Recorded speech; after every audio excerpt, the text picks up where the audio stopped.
오늘 함께 할 말씀은 출애굽기 18장 말씀입니다.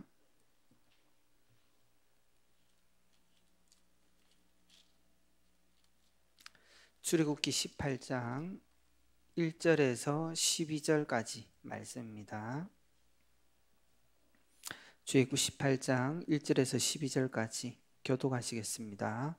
모세의 장인이며 미디안 제사장인 이드로가 하나님이 모세에게와 자기 백성 이스라엘에게 하신 일, 곧 여호와께서 이스라엘을 애굽에서 인도하시 내신 모든 일을 들으니라.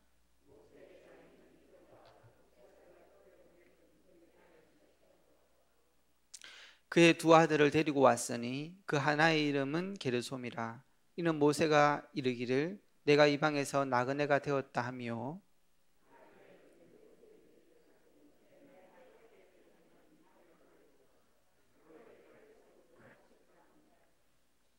모세의 장인 이드로가 모세의 아들들과 그의 아내와 더불어 광야에 들어와 모세에게 이르니 곧 모세가 하나님의 산에 진친 곳이라.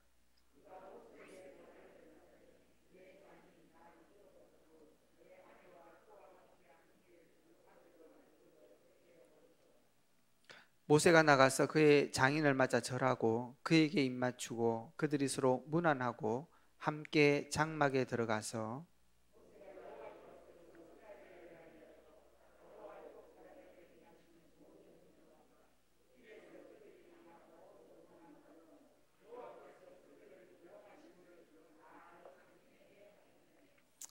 이드로가 여호와께서 이스라엘에게 큰 은혜를 베푸사 애굽 사람의 손에서 구원하심을 기뻐하여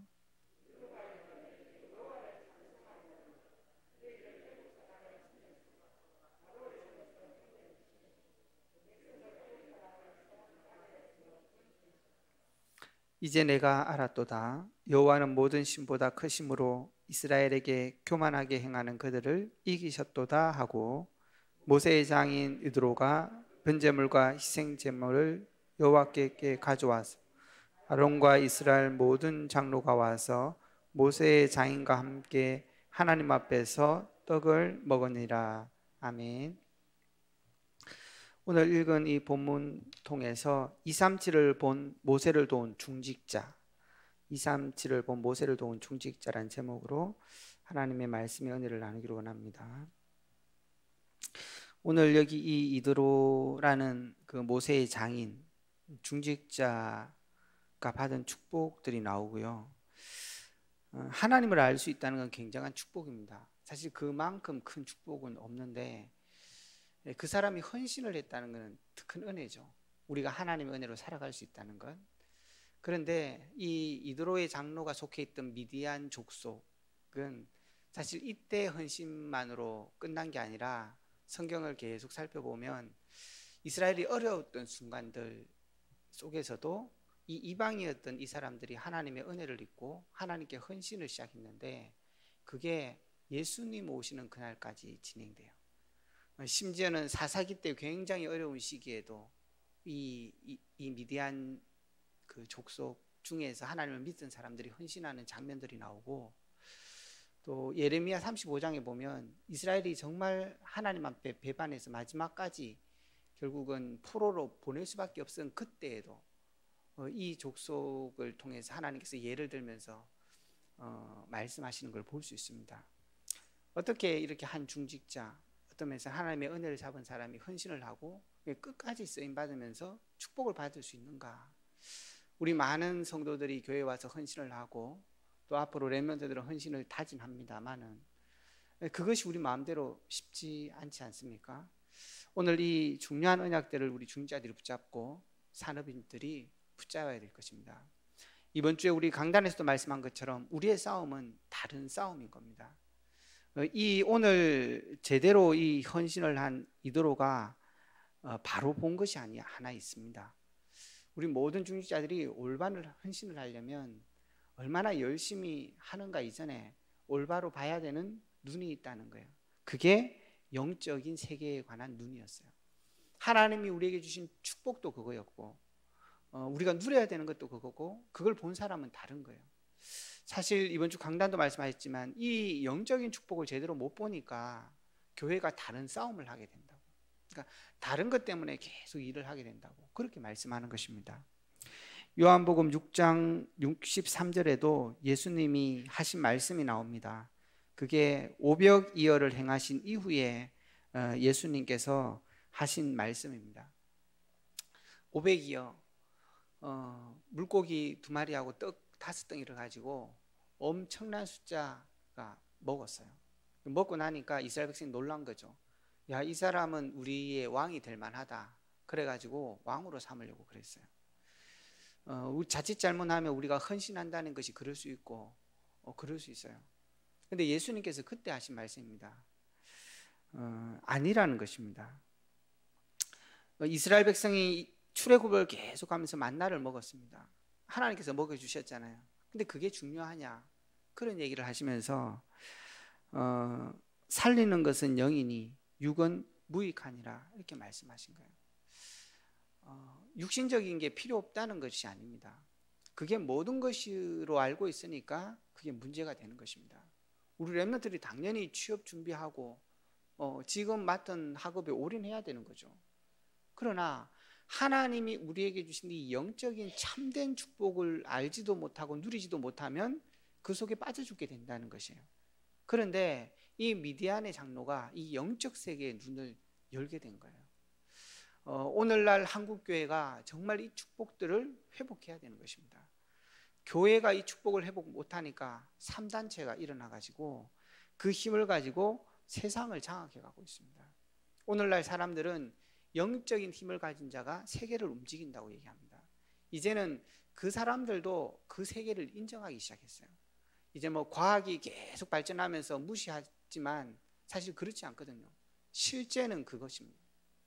제가 얼마 전에도 이렇게 인터넷 그 뉴스를 보다가 이렇게 나와 있는 옆에 글이 있어서 잠깐 봤더니 뭐 가두심이라는 그 뭐 청소년 드라마가 있나 봐요. 그 드라마의 중요한 내용이 뭐냐? 자기 할머니가 무속인이야. 근데 얘도 무속을 받을 수밖에 없는데 이제 학교를 전학한 거죠. 근데 거기에 죽이는 영에 들린 사람이 있어서 꼴찌만 계속 죽이는 거예요. 한마디로 제가 그걸 보면서 이게 지금 영적인 일들을 이미 불신자들도 인정하고 굉장히 달려가고 심지어는 그 힘을 통해서 문화를 장악해 가고 있는데 그 축복을 진짜 가진 교회가 지금 놓치고 있구나. 우리 후대가 어떤 면에서는 영적인 얘기를 부끄러워서 말도 못하는데 지금 공공연하게 그게 되어지고 있다는 거예요. 우리 렘넌트들은 분명히 생각해야 됩니다. 하나님이 말씀을 통해서 우리에게 주신 이 영적인 축복이 실제라는 거예요. 그게 우리의 삶 속에서 나타나는 것과 굉장히 관계가 있다는 것입니다. 그게 성공하고 관계 있냐? 그게 애들 문제하고 관계 있냐? 있습니다. 그걸 지금 성경은 말씀하고 있는데 교회가 지금 그걸 놓치고 있는 거예요. 종교도 심지어는 요즘은 뭐 영성이라는 말을 우리만 쓰는 게 아니라 불교의 영성, 삶의 영성, 그 기쁨의 영성, 얼마나 많은 말들을 쓰는지 몰라요. 그러면서 딱 빼는 게 뭐죠? 하나님. 근데 오늘 이 이도로 장로가 그 일어난 역사 기적도 중요하지만 사실 그게 중요한 게 아니잖아요. 그걸 통해서 하나님이 참 하나님이구나. 우리가 하나님의 은혜를 입은 자구나. 그 능력이 세계에서 최고구나. 그걸 알았다는 거예요. 우리 성도들이 그 축복을 알아야 다른 싸움을 안 할 수 있는 것입니다. 종교뿐만 아니라 무속인, 사실 조선시대 때부터 있었잖아요. 사실 어떤 면에서는 대단하다 싶은 거예요. 그때부터 기독교도 핍박을 받았지만 여기 우리나라에 들어와서 무속인들 얼마나 그 핍박받고 참 인간답지 않은 취급을 받았습니까? 그럼에도 지금 살아나가지고 태학에서 무속 종교, 무속과가 생길 정도라는 거예요. 근데 그 사람들이 어떻게 그렇게 살아갈 수 있냐? 실제인 거예요. 실제인 거예요. 그 사람들이 정말로 선무당에 수람된다는 말이 있는데 실제 그 사람들이 그 비밀을 가지고 이 시대를 살아가는 것입니다. 한마디로 뭐냐? 네피림 시대가 되어진 겁니다. 지금 전 시대는 네피림 시대가 되어진 거예요. 영적인 게 현실을 주관하고 있는 이 성경에서 말하는 역사들을 다른 사람들이 잡고 있는 것입니다. 근데 교회가 이 축복을 못 누리고 지금 다른 싸움을 하고 있는 것입니다. 우리를 올바르게 돌아보고 정말 우리가 참된 것들을 회복해야 되는 거예요. 근데 성경에서는 처음부터 하나님께서 이 축복에 관해서 말씀하신 것입니다. 사도행전 1장 8절에도 오직 성령이 너희에게 임하시면, 그 오직이라는 게 무슨 말입니까? 너희가 정말로 이 영적인 축복을 안다면, 그러니까 하나님이 주신 이 영적인 비밀을 너희가 체험한다면 그 말인 것입니다.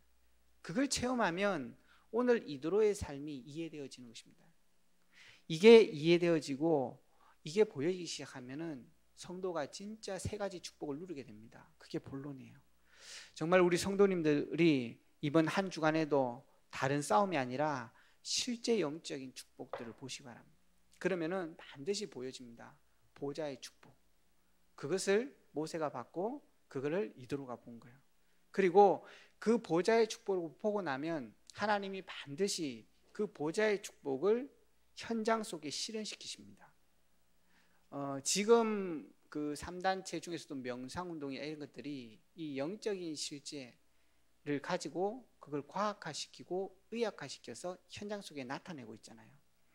불교의 명상 그런 이렇게 영상들도 조금 보면 여러분 이해하시겠지만 뇌과학 이런 것과 굉장히 접목시켜서 과학화시켜 놨습니다. 그래서 그 소위 말하는 그 삼청청해를 본 그 역사가 뇌적으로 과학적으로 가능하다는 거죠. 그런 것들을 과학적으로 굉장히 증명해 놓고 명상을 그냥 하고 있는 게 아닙니다. 굉장히 그런 그 이론적인 뒷받침을 하고 있어요. 근데 중요한 거는 진짜 영적인 사실을 모르고 거기에 가기 때문에 영적인 어려움들을 당한다는 것입니다. 그러나 저와 여러분들은 이미 그 축복들을 다 가진 사람들이에요. 그래서 하나님께서는 그 영적인 참된 축복들을 회복하라고 말씀하고 있는 것입니다.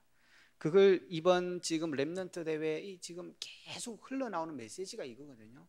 보좌의 축복을 회복하는. 시공간의 축복은 영적인 축복이잖아요. 보좌의 축복이 이제는 하나님의 말씀을 성취하는 천군과 천사, 이 땅을 잡고 있는 흑암이 무너지는 영적인 실제 역사가 시공간의 역사입니다. 그걸 누릴 때 237의 역사를 응답으로 누릴 수 있다는 것입니다. 그래서 이 이도로가 모세가 누렸던 이 축복, 우리 렘넌트들은 반드시 영적인 축복들을 회복해야 됩니다. 어디 가서든지 이걸 누릴 수 있어야 됩니다. 어떤 상황에서도 이 축복을 누릴 수 있으면은 반드시 하나님의 응답들을 누릴 수 있어요. 근데 우리 렘넌트들이 이걸 안 가지고 있으면 가서 세상 사람처럼 살아야 되는 것입니다.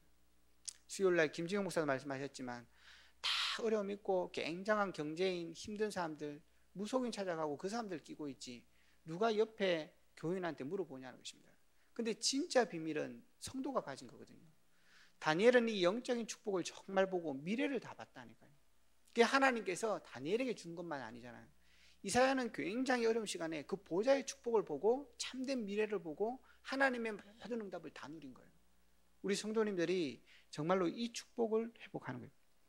첫 번째입니다. 보좌의 축복을 본 모세입니다. 모세도 이것을 가지고 있었지만 정작 이것을 체험하고 확인하지 못했어요. 호렙산에서 드디어 하나님의 보좌의 축복이 뭔가를 알게 되는 것입니다. 그걸 가지고 새로운 미래를 다 봤어요. 근데 그게 그냥 본 게 아니라 엄마한테 들었던 것을 새롭게 다. 그러니까 우리 부모님들이 각인하는 게 굉장히 중요합니다. 앞으로 우리 렘넌트들이 그걸 확인하는 시간표가 오면은 그 응답들을 전부 다 받아갈 거기 때문에 우리가 참된 언약들을 렘넌트에게 심어야 되는 것입니다. 그리고 났더니 출애굽기 5장부터 12장까지 하나님의 그 보좌의 축복들이 실제로 현장 가운데 계속 문제 가운데 일어나기 시작합니다. 그리고 홍해 앞에 섰을 때는 모세는 미리 알았습니다. 왜냐하면 하나님께서 말씀으로 언약으로 주셨거든요. 그리고 그 보좌의 축복이 실제로 그 현장에 나타나서 이 사람들이 굉장한 능력을 체험하게 된 거예요. 모세는 굉장히 그 백성들하고는 달랐을 거예요. 이미 알고 누렸거든요. 그러니까 이게 지금 굉장히 축복의 시간이 됐구나 이렇게 알게 된 겁니다. 우리 모든 성도님들도 이번 한 주간에 그런 축복 누리시기 바랍니다. 저도 이번 한 주간에 이렇게 강단 말씀 들으면서 하나 이렇게 마음에 딱 먹었던 게 그래 염려 그리고 어떤 면에서는 어떻게 이거 우리 거 아니다. 모든 거 기도 한번 누려야 되겠다. 그래서 이번 한 주간에 모든 것을 놓고 기도 속에. 근데 여러분들이 정말로 조금만 누리면은 보게 됩니다. 그리고 모세처럼 알게 된다는 것입니다. 미리 하나님께서 알려주시잖아요. 그래서 이 보좌의 축복을 실제로 누린 게 모세였어요. 그랬더니 두 번째에 하나님의 응답이 계속 따라오기 시작한 거예요.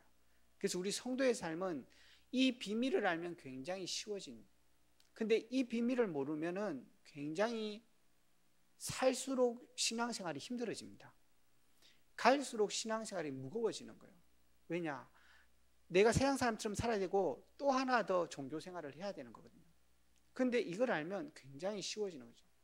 그래서 237 증인의 축복들이 응답으로 오기 시작한 거예요. 그러니까 이거를 지금 오늘도 고백하는 게 이드로가 그 축복을 내가 받다는 것입니다. 우리의 삶 속에서 모든 문제를 불신자처럼 싸워야 될 게 아니잖아요. 기도를 진짜 하고 영적인 싸움을 하면 하나님이 주시는 축복이 있는 거예요. 그걸 통해서 사람들이 보고 알게 된다는 거예요. 더 중요하게는 시공간의 축복의 응답이 옵니다. 시공간의 축복의 응답이 뭡니까? 내가 초월할 수 있는 힘이 생깁니다. 다르게 말하면 하나님 주신 영적인 힘을 실제로 누린다는 것입니다. 그러면은 우리의 모든 문제를 앞서 넘어갈 수 있는 것입니다. 그래서 우리 성도님들이 주일에도 그리고 이 시간에도 정말 그 시간을 보좌의 축복을 실제로 누리시기 바랍니다. 그럼 오늘 하루를 초월할 수 있는 힘이 생깁니다. 사람을 보면서 넘어설 수 있는 힘도 생깁니다. 그리고 치유할 수 있는 응답도 오는 거죠. 이게 지금 모세가 본 축복과 응답이고 이드로가 그 응답을 같이 누리고 있는 거예요. 그랬더니 세 번째, 모세를 도운 이드로입니다. 이드로의 삶이 나오는데 이거는 당연한 겁니다. 그거 보좌의 축복을 봤을 뿐 아니라 하나님의 응답을 누렸기 때문에 이 이드로는 평생을 이 모세와 함께하면서 헌신하게 되는 거예요. 그리고 모세에게는 굉장한 힘이 되어집니다. 이 이드로 장로가. 그래서 어려울 때도 이 믿음의 선택들을 하지 않습니까? 그리고 또 오늘도 읽지 않았지만 뒤에 보면 중요히 조언을 해서 10부장, 100부장 이런 중요한 시스템들도 여기에 남기게 되는 응답들을 함께 누리게 되는 거죠. 그래서 우리 중직자들이, 산업인들이 정말 영적 세계를 실질적으로 믿으셔야 됩니다. 그리고 하나님 앞에 중요한 기도를 시작하면 그 응답들을 누리게 됩니다. 그러면 우리의 삶 속에 하나님 준비하신 237의 응답과 치유의 응답을 누릴 수 있습니다. 결론을 맺겠습니다. 그러면 어떤 결론이 나옵니까? 누구를 돕냐도 중요하고 무엇을 하냐도 중요하지만 작은 것들입니다. 그래서 여리고성에 들어갈 때도 하나님께서 백성들한테 말했습니다. 말 조심하라고 그렇게 얘기한 거예요. 그래서 우리가 우리 생각으로 좋은 생각이 있을 수 있고 많은 것들을 할 수 있지만 그 말 한 번 안 하는 것도 그게 중요한 일이 되는 거예요. 사실 믿음의 고백을 하나 하는 것조차 중요한 게 됩니다. 근데 더 중요한 거는 이게 말하지 말라는 얘기가 아니잖아요. 체험을 하라는 얘기거든요. 그러니까 정말로 우리 성도님들이 앞으로 불신자하고 똑같은 일을 당해도 그걸 불신자처럼 처리하지 말고 기도 누려요. 다니엘도 20일, 감난산에서 40일 그랬거든요. 우리 성도님들이 정말로 그거 놓고 작은 기도응답 누려보시기 바랍니다. 그러면 달라지는 것입니다. 저도 이렇게 많은 일들이 삶 속에 있잖아요. 이렇게 보고 저렇게 보다가 포기하고 기도한 적이 있었어요. 근데 한 달 지나서 그 축복과 응답들을 제가 누리게 됐는데 제가 생각하고는 완전히 다른 응답으로 제가 굉장히 뭔가 다르구나 이거. 여러분들이 기도하면 반드시 영적인 역사가 일어납니다. 그걸 막고 있는 흑암이 무너지게 되어 있습니다. 하나님이 역사하게 되어 있습니다. 그러면 보여지게 되어 있는 겁니다. 그걸 체험하고 누리라는 것입니다. 그래서 이번 한 주간에도 정말 우리 성도님들이 그런 시간표를 조금만 가져보시기 바랍니다. 그리고 오늘 새벽에 나온 우리 성도님들은 너무 좋은 시간이잖아요. 이 시간 조금만 하나님의 이 영적인 비밀을 놓고 오늘 하루 삶을 놓고 중요한 삶들을 놓고는 기도 시작하세요. 그러면 거기서 삶의 편집이 일어나고 하나님의 계획이 보이면 설계도 새로 되고 그 다음에 현장이 보이고 새롭게 디자인되는 겁니다. 정말로 우리 성도님들이 이 축복을 회복하는 그런 한 주간 되셔서 제대로 된 싸움 할 수 있기를 주의 이름으로 축원합니다. 우리 합심해서 한번 기도하겠습니다. 올 한 해 주신 기도 제목입니다. 내가 그 땅을 차지할 것이라. 정말 후대 운동을 이제는 우리 교회가 본격적으로 할 수 있도록 치유 시대를 열어가는 교회, 237 선교하는 교회 될 수 있도록 기도해 주시고요. 일에 앞서 세워진 우리 담임 목사님과 원로 목사님에게 성령 충만함과 오력 주시도록 또 일에 앞선 우리 중직자들이 삼제자의 축복, 후대들이 우리 삼서밋의 뒤를 이어가고 정말 청년들이 앞서서 이 응답의 모델같이 응답을 누리고 온 성도가 이 말씀 잡고 기도함으로 정말 보좌의 능력을 회복하는 그런 우리 모든 교회 될 수 있도록 기도해 주시고요. 이번 한 주간에도 훈련들이 있습니다. 237 집중훈련 놓고 기도해 주시고, 특별히 토요일 날 HRC 있습니다. 함께 기도해 주시고 함께 참여해 주시고 온 교회가 237과 지육과 서밋의 지도자로 서는 시간 될 수 있도록 기도해 주시기 바랍니다. 파송되어 있는 선교지와 선교사님을 놓고 뜻하지 않게 질고 가운데 있는 성도를 놓고 교회를 위해서 합심해서 기도하고 개인 기도하시다가 돌아가시겠습니다. 기도합니다.